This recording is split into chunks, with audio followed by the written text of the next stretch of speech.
I'm back! This is a new episode of I Know Jax, and I'm your host, Joe Talentino. September 19th is one of my favorite made-up holidays of the year. It's Talk Like a Pirate Day. Arrgh.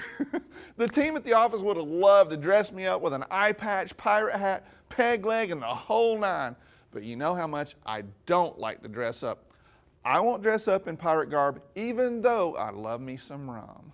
Arrgh. Walk the plank already, I dare ya. I know, right? Okay. Being a craft beer enthusiast is always a lot of fun this time of year. The seasonal fall beers are here, and Oktoberfest is right around the corner. We're going to be talking a lot more about that in next week's episode, actually. This week, we're going to stick to wine. I'm so excited to welcome my good friend Kris Chislett back into the studio. I don't know if you knew this about us. We're both cat people. I have 3 cats, Shadow, Yoda, and Freakface, I know. And Kris has a cat named Maisie. And apparently, Maisie knows a lot about wine, too. Now, my cats, they're not that sophisticated. Hey, no comments from the peanut gallery. Kris and I used to wear matching black shirts and look really cool on TV, but now we're going for a more corporate look. Who am I kidding? It's more correct to say that Kris is going for a more stylish, conservative, wine expert kind of look, while I'm just wearing whatever happened to be clean that day.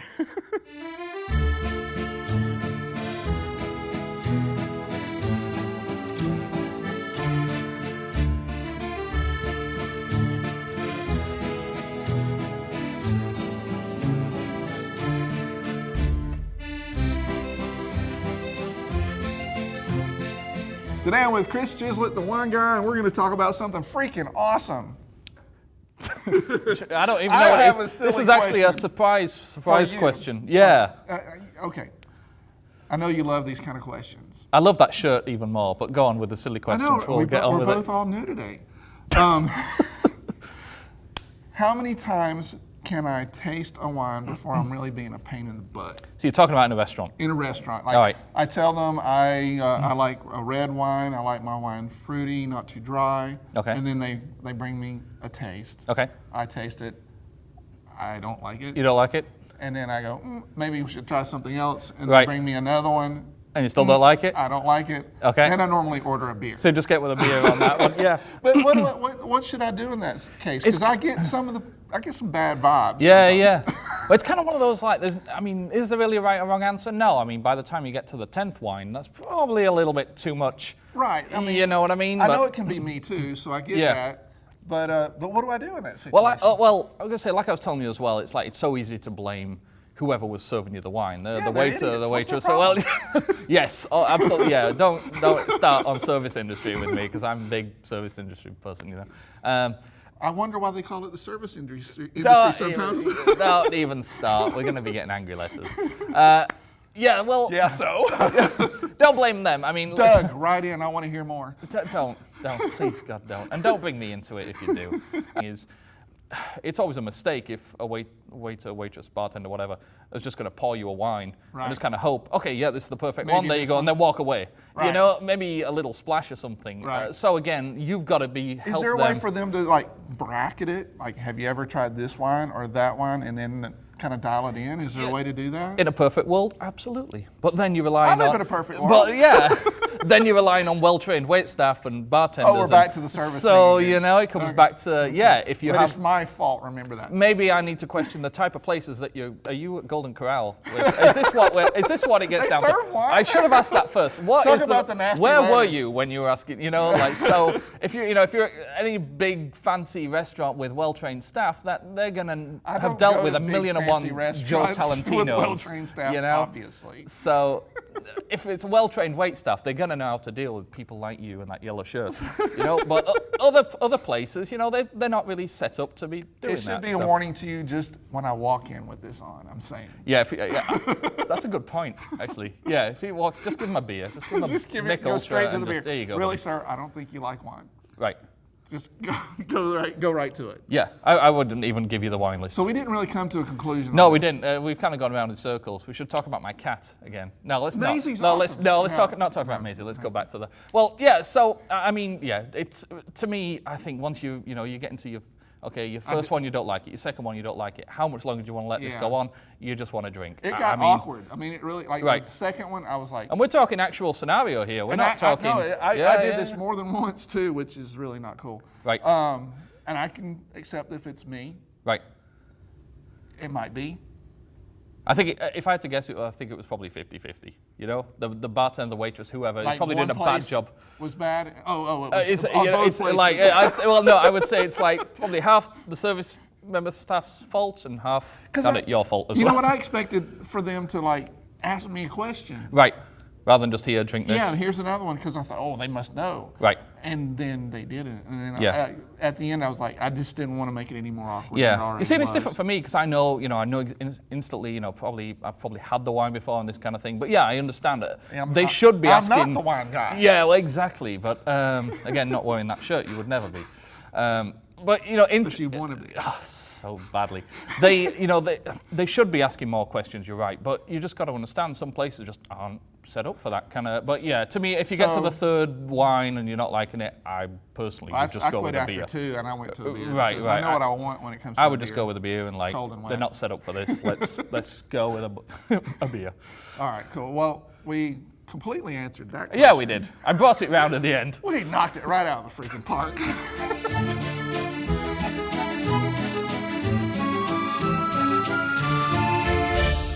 Knocking it out of the park. That's what we're doing. But there ends our baseball references for this evening. Instead, let's talk about football. Jaguars football in specific.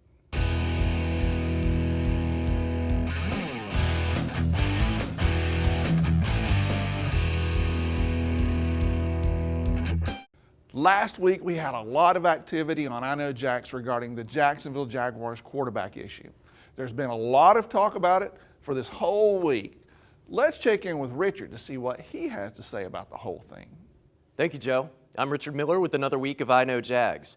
The clock begins to tick when an organization drafts their quarterback. Since Blake Bortles is sitting on the bench, the new regime will hear frustration from the fans, and that's okay. Fans have a right to voice their opinions on such. All of us thought 2014 would be a noticeable improvement upon late last year. But all of that momentum from the offseason felt like it came to a screeching halt with a never even close game in Washington. I trust David Caldwell and head coach Gus Bradley in their ability to find the players and coach them up. That hasn't wavered. With 18 games under their belts in Jacksonville, they're not on the hot seat. It's always a 16-game schedule. I believe it is still a roster capable of 6 wins, but the hopes of a playoff berth in 2015 feel much farther away after the opening 2 weeks. Granted, numerous aspects of the Jaguars can get better and see consistent play. Clearly, changes need to be made. There's a light at the end of the tunnel. His name, Blake Bortles. Don't give up on this team. The lows are quite low, but with some more time, the highs will be higher, and that light will shine. Free Bortles. Voice your opinions with me on Twitter and Facebook at Miller on Sports. My radio show airs Tuesday nights on 1010XL and 92.5 FM from 9 until 11 p.m.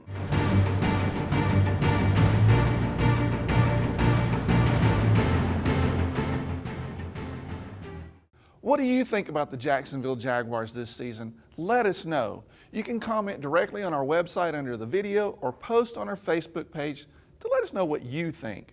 This fall, we premiere the I Know Jax TV show on our YouTube channel and website on Fridays. So if you go to youtube.com/I Know Jax, you can subscribe to our YouTube channel. That way, you will always receive a notification as soon as any new videos have been uploaded. Next, we're going to talk about photography. Today I'm with Chad Dennis and we're going to talk about the 100 Portrait Project. How's it going, Chad? Good, Joe, you? I'm doing all right. Good. Tell me what this whole project's about and how it got started. The 100 Portrait Project is a photo series that I want to do. So basically we're taking 100 portraits of people who do suffer, have suffered, or friends and family of people who have suffered with any form of mental illness. So they have a connection to that. Correct. We're really trying to highlight the fact that it's an everybody problem. Mm-hmm. It's rich, it's poor, it's white, it's black, it's across the board. Yeah. Everybody goes through things, and I really think that people need to start talking about it. So that's why you started the whole thing. Correct. Is this so? It's a benefit for? Yeah, we're actually having a big gala event on September 27th over at the Museum and Gardens. Okay. And all That's 100 a cool portraits. space. Amazing space. Yeah. And all 100 portraits will be up, and there'll be food and drinks and music and Good time to be had by all. definitely a good time. I'm looking forward to it. So, how did you find the people that you did the portraits? I had reached out to about 30 friends and said, would you be in the launch group? And Right.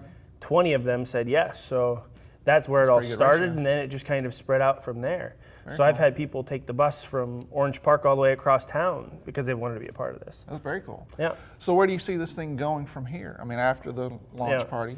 After this initial gala showing, it's actually going to become a traveling exhibit. Okay. So several places all over the country have already reached out, and they want to have it out there and partner with them and share it in their community. Sounds pretty awesome. So would you take the same pictures, or would you go to those places and do pictures there as well, or do some sort of local tie-in? Maybe a little bit of both. Okay, cool. Initially in my head, the goal would be to do 50 local, like that week of, and Right. then have them printed. It really just depends on logistics. Always logistics. It'll get in your way. And hey, with that big printer you've got, Yeah, it could be cool. yeah. We can print anything you need. I had to get that in there. Yeah. If people want to find out a little bit more about what you're doing, how can they do that? All the information for the 100 Portrait Project is on my website, which is chaddennisphoto.com, Okay. as well as on Facebook and other social media forums.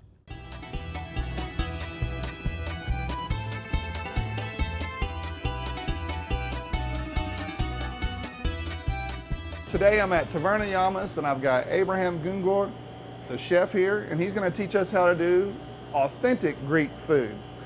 Today we're making Greek ribs. We're using garlic, orange, lemon, thyme, and celery. And the And most our important part, Lamb. Lamb shake. Lamb ribs. ribs, It's a little different than the regular ribs. right? It's a smaller. The lamb goes on the grill to render some of the fat off. Gotcha. Exactly.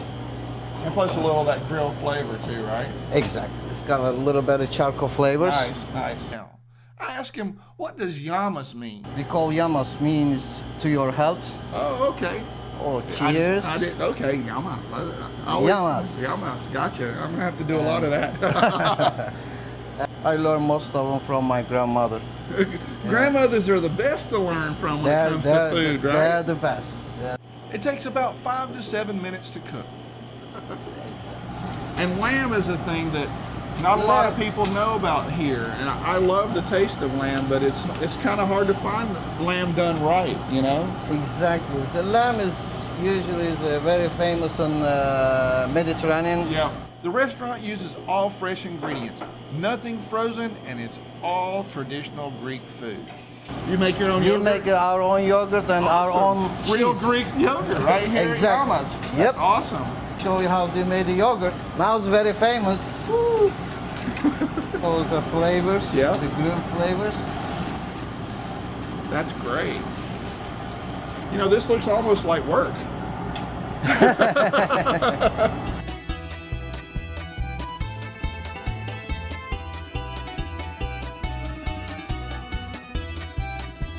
Get the Yamas. We open some more locations soon. You have Yamas in Orlando as well. Yeah, we just opened like a couple months ago. a couple right? months ago. Yeah. And now we have biggest projects coming from Caribbean islands. We're Nice. opening the San Martin. Well, when you need a commercial shot there, you're gonna call me, right? Of course, we all going together. We're gonna go open up together. Okay, that sounds great. You heard that. I got that on film.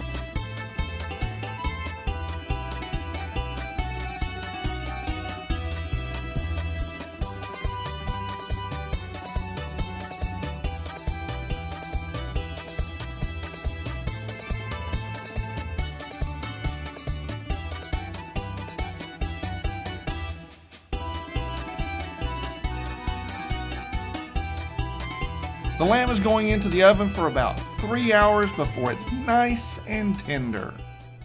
Abraham was nice enough to bring out just a few light snacks for me. Up here we've got dolmar, which is a grape leaf with rice and spices inside. This is a kebab, which is great with the lemon potatoes and rice pilaf. Over here we've got the chicken with capers and sauce, which is a very great dish if you like chicken. Really light, really crisp. We got here a traditional Greek salad, and of course, feta cheese on top, light drizzle of olive oil, which is great. We got spina capito, which is a phyllo dough with lots of spinach in it as well. This is a side that's really traditional. Actually, one of the few things I can eat cucumber in, which is tzatziki, because it's got a lot of garlic and it's made with their freshly made yogurt, which is kind of cool that they make their own yogurt, and that's a big thing with Greek yogurt right now. And this was the plate that we made in the kitchen. These are the ribs, and they are super tender and super tasty, so that's great. And then, of course, you know how I like my drink. So we have some great Greek wines here, both white and red. Mythos beer, which is a Greek beer, and you can't really do Greek food without doing ouzo, which is a liqueur that has a sort of a black licorice taste to it. I haven't quite learned how to drink that yet, but the other is all good for me. And like I said, and even you know how I am about cucumbers, I can actually eat that. So you should really check this place out because this is awesome, and they also do moussaka and other traditional Greek foods, which is pretty darn cool. Let me get down to eating because I got a lot to do.